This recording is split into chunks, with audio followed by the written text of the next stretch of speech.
آج کی اس ویڈیو میں آپ جان پائیں گے کہ عالم برزخ کیا ہے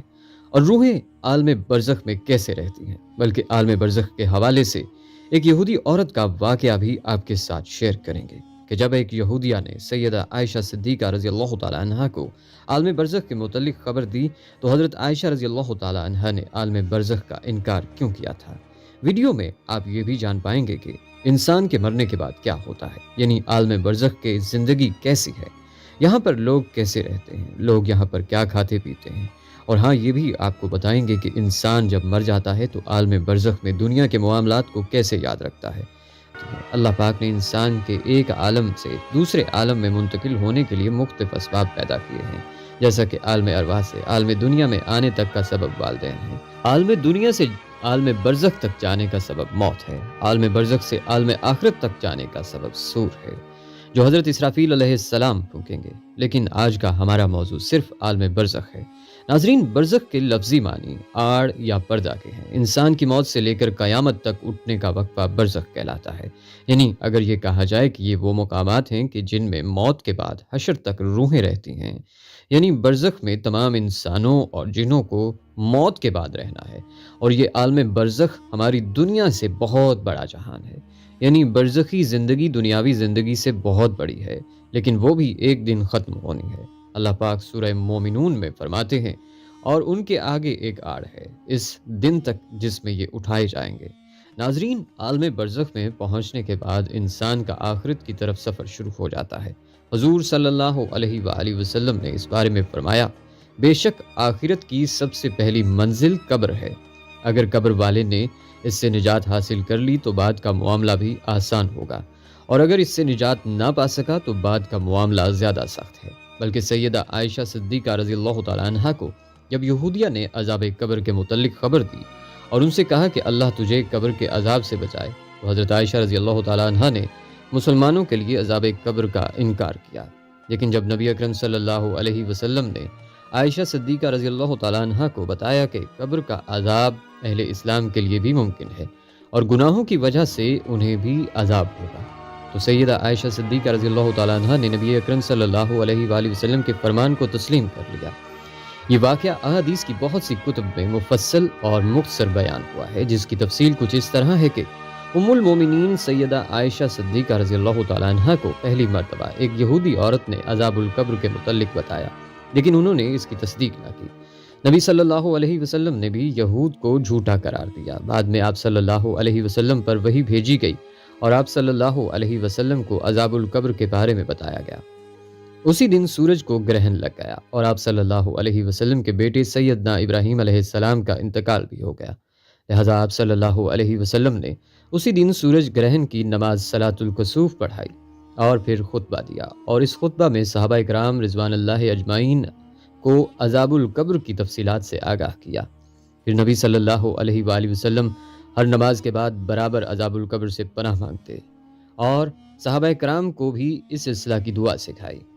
اور انہیں حکم دیا کہ وہ بھی ہر نماز کے آخر میں عذاب القبر سے پناہ مانگا کریں۔ بلکہ معراج کا واقعہ نبی صلی اللہ علیہ وآلہ وسلم کی مکی زندگی میں پیش آ چکا تھا، اور معراج میں آپ صلی اللہ علیہ وسلم کو نافرمان انسانوں کو عذاب دیے جانے کے کچھ مشاہدات بھی کرائے گئے تھے۔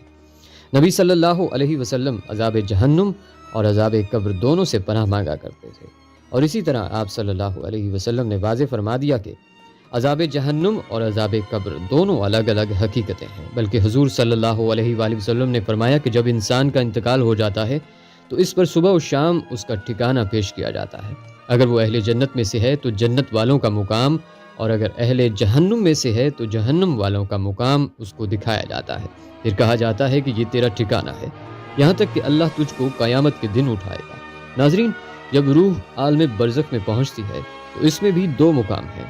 ایک کا نام علیین ہے جس میں نیک روحوں کو رکھا جاتا ہے، اور دوسری جگہ کا نام سجیین ہے جس میں بدکار یا کافر روحوں کو رکھا جاتا ہے۔ تمام روحیں قیامت کے دن تک یہیں پر رہیں گی، اور پھر قیامت کے دن اپنے حساب کتاب کے بعد اپنی اصل مقام یعنی جنت یا دوزخ میں داخل ہوں گی۔ روایات میں آتا ہے کہ انسان کی وفات کے بعد قبر میں روح کو پھر سے مادی جسم کے ساتھ منسلک کیا جاتا ہے، جہاں پر دو فرشتے منکر و نکیر سوال و جواب کریں گے۔ اگر تو سوالات کے جوابات صحیح رہے تو پھر آسمان سے آواز آتی ہے، میرے بندے نے سچ کہا اور اس کے لیے جنتی بچھونا بچھا دو۔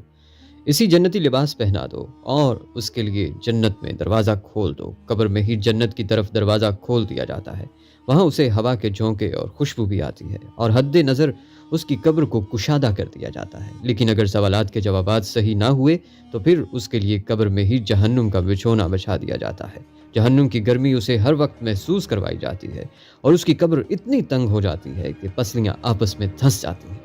اس طرح اگر اعمال کے حساب سے نیک روح ہے تو وہ خوبصورت نورانی فرشتے روح کو علین میں چھوڑ دیتے ہیں، اور اگر اعمال برے ہوں تو دو خوفناک نکیلے دانتوں والے فرشتے برے انسان کی روح کو سجین میں ڈال دیتے ہیں۔ سجین کیونکہ بری اور بدکار روحوں کا ٹھکانہ ہے، اسی لیے وہاں پہنچ کر بری روحوں پر عذاب آنا شروع ہو جاتا ہے، جبکہ علین میں موجود روحوں پر کوئی پابندی عائد نہیں ہوتی اور وہ باغ نما اور جگہ پر ایک دوسرے کے ساتھ موجود ہوتے ہیں۔ نیک روحیں علین میں ایک دوسرے کے ساتھ رہتی ہیں اور ایک دوسرے کو پہچانتی بھی ہیں، جبکہ سجین بدکار قید و بند میں مبتلا عذاب کا مزہ چکھتی ہیں۔ علین میں موجود روحیں ایک دوسرے کو دیکھ کر خوش ہوتی ہیں، ایک دوسرے سے باتیں کرتی ہیں، دنیا کے حالات کو یاد کرتی ہیں جو وقت انہوں نے دنیا میں گزارا، اور نئی آنے والی روحوں سے اپنے پیاروں کی خبر بھی لیتی ہیں کہ میرا فلاں رشتہ دار کس حال میں ہے۔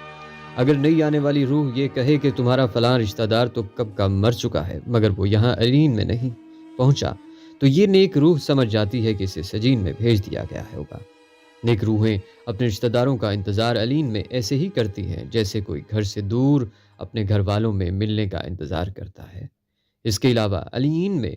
نیک لوگوں کے علاوہ انبیاء کرام، شہداء اور صدیقین کی روحیں بھی ایک دوسرے کے ساتھ مل کر باتیں کرتی ہیں، بلکہ روایت میں آتا ہے کہ نیک روحیں اپنے قریبی رشتہ داروں سے ملاقات کریں گی، جیسا کہ نبی پاک صلی اللہ علیہ وآلہ وسلم نے حضرت فاطمہ رضی اللہ تعالیٰ عنہ سے فرمایا تھا کہ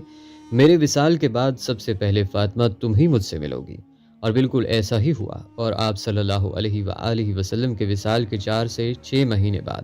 حضرت فاطمہ رضی اللہ تعالیٰ عنہ حضور اکرم صلی اللہ علیہ وآلہ وسلم سے جا ملی۔ ناظرین، یہ یاد رہے کہ عالم برزخ میں روحیں عالم محشر قائم ہونے تک رہیں گی، یعنی قیامت کے دن تک روحوں کا مقام عالم برزخ میں رہے گا، اور قیامت ہی وہ دن ہوگا جب روحوں کو جسموں میں منتقل کر کے اٹھایا جائے گا، پھر حساب کتاب کے بعد جنت یا جہنم میں ڈال دیا جائے گا، اور پھر وہی مستقل ٹھکانہ ہوگا۔ بلکہ ناظرین، حضرت عثمان غنی رضی اللہ تعالیٰ عنہ جب کسی قبر کے پاس کھڑے ہوتے تو اس قدر روتے کہ داڑھی مبارک تر ہو جاتی تھی۔